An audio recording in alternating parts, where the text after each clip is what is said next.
भर के देश कोरोना महामारी से जूझने में लगे हैं, उस वक्त इजराइल और फिलिस्तीन आपस में लड़ रहे हैं। फिलिस्तीन का संगठन हमास इजराइल पर रॉकेट की बरसात कर रहा है, तो इजराइल हवाई हमले करके फिलिस्तीन को बड़ा नुकसान पहुंचा रहा है। लेकिन सवाल यहां पर यह है कि अचानक ऐसा क्या हो गया कि दोनों फिर से कट्टर दुश्मनी का पुराना अध्याय खेलने पर उतारू हैं।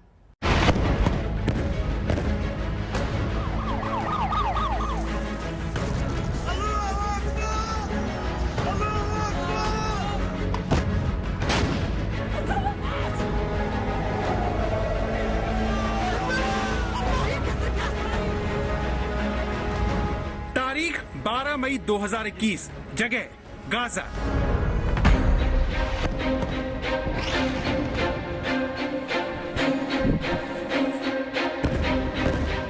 इजराइल के लड़ाकू विमानों ने चंद ही सेकंड में गाजा की इस इमारत को मिट्टी में मिला दिया। सवाल है क्यों बुधवार को इजराइल ने रिहायशी इलाके में बनी 14 मंजिला इमारत को निशाना बनाया? क्यों उस पर बम बरसाए?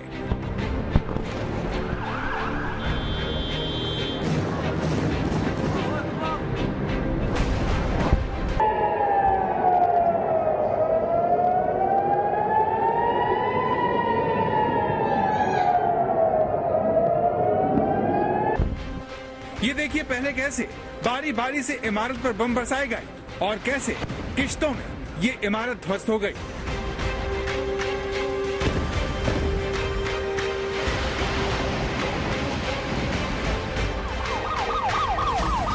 जब पहला बम गिरा तो इमारत का एक हिस्सा गिरने से चारों ओर चीख पुकार की आवाज आने लगी।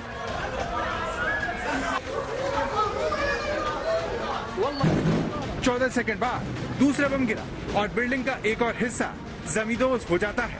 इस दौरान 2 बम और गिराए जाते हैं। आखिर में बरसाए गए 2 बम इस इमारत को पूरी तरह से धराशायी कर देते हैं।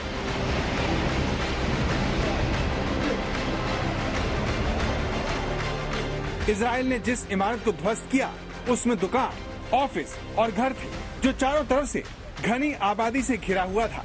फिर क्यों इजराइल ने ऐसा किया? उसकी एक वजह ये रॉकेट है जो लगातार इजराइल पर दागे जा रहे हैं। पिछले 3 दिन में इजराइल पर 1500 से ज्यादा रॉकेट दागे जा चुके हैं। पहला रॉकेट 10 मई की शाम 6:03 पर दागा गया। तो फिलिस्तीन की तरफ से रॉकेट दागे जा रहे हैं और इजराइल उसका जवाब इस तरह के हवाई हमलों से दे रहा है जिसमें रिहायशी इमारतें आग के गोलों में बदल जाती हैं। ये देखिए कैसे इजरायली फाइटर प्लेन इन बड़ी इमारतों को बर्बाद कर देते हैं, जबकि ऐसा करते ही चिल्लाने की आवाज आने लगती है जो बताती है कि इसका निशाना आम लोग भी हुए होंगे।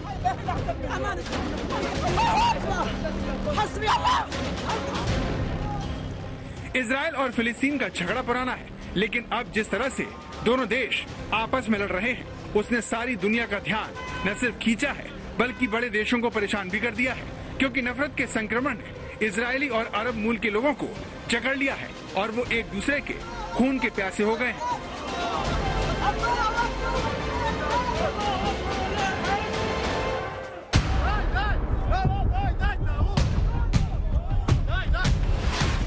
बुधवार को अरब मूल के एक कार ड्राइवर को यहूदियों की भीड़ ने घेर लिया। भागने के लिए कार ड्राइवर ने तेजी से कार को रिवर्स किया, लेकिन पीछे खड़ी कार ने उसका रास्ता रोक लिया। इसके बाद कार के ड्राइवर ने बचने के लिए कार को फिर तेजी से आगे दौड़ाया, लेकिन वो नाकाम रहा। लोग उसे मारने के लिए टूट पड़े। उसे कार से बाहर निकाला और लहूलुहान कर दिया।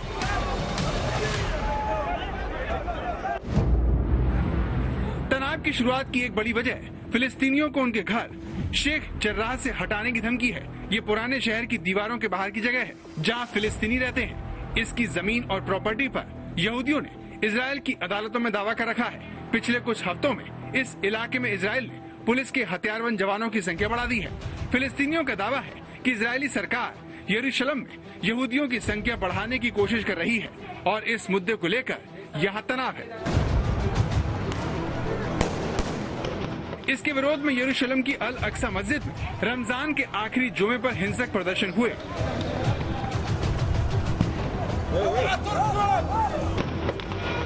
ये देखिए कैसे इस पवित्र धार्मिक स्थान के अंदर ये सारा हंगामा हो रहा है।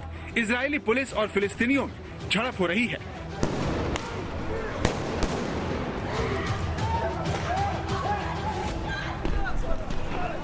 हमास ने इजरायली सेना को तुरंत अल अक्सा मस्जिद से हटने का अल्टीमेटम दे दिया और रॉकेट दागने शुरू कर दिए, जिसने जंग जैसे हालात पैदा कर दिए हैं।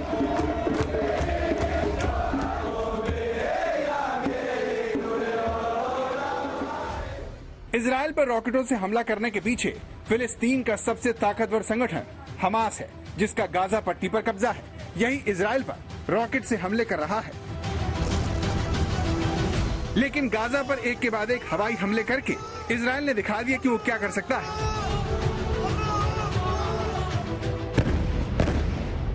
जिस 14 मंजिला इमारत को इजरायल ने निशाना बनाया, उसमें दुकान, ऑफिस और घर के अलावा हमास से जुड़े टीवी और उसकी पॉलिटिकल विंग का दफ्तर था, जिसे इजरायल ने तबाह कर दिया।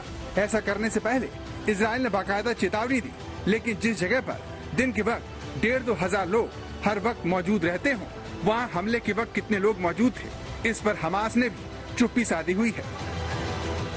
गाजा में इजरायली हमलों की तस्वीर बता रही है कि नुकसान बहुत बड़ा हुआ है। चारों तरफ मातम पसरा हुआ है। घरों में लोग रो रहे हैं। सड़कों पर अंतिम संस्कार में भीड़ जुट रही है। कुल मिलाकर तनाव चरम पर पहुंच गया है। आज तक ब्यूरो।